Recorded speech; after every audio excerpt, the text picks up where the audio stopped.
میں مسجد میں بیٹھا ہوا تھا، چند دنوں کی بات ہے، وہ قرب و جوار میں رہتا ہے، وہ جب گفتگو کرتا ہے اس کو خود بھی پتہ نہیں ہوتا کہ میں کیا کہہ رہا ہوتا ہوں۔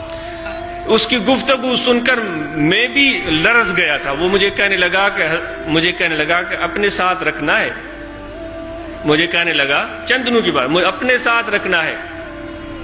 میں نے کہا انشاءاللہ۔ اس نے کہا اگر جنت میں جاؤ پھر بھی ساتھ رکھنا ہے، اگر جہنم میں جاؤ پھر بھی ساتھ رکھنا ہے۔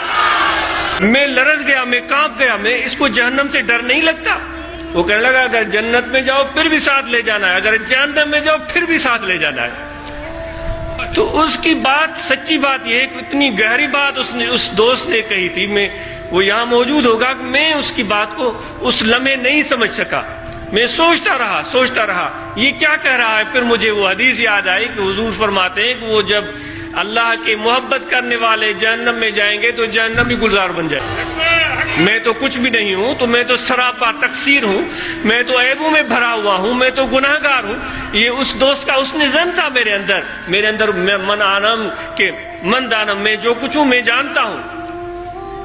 تو دوستو، جہنم سے ڈرنے کے بجائے یار کی ناراضگی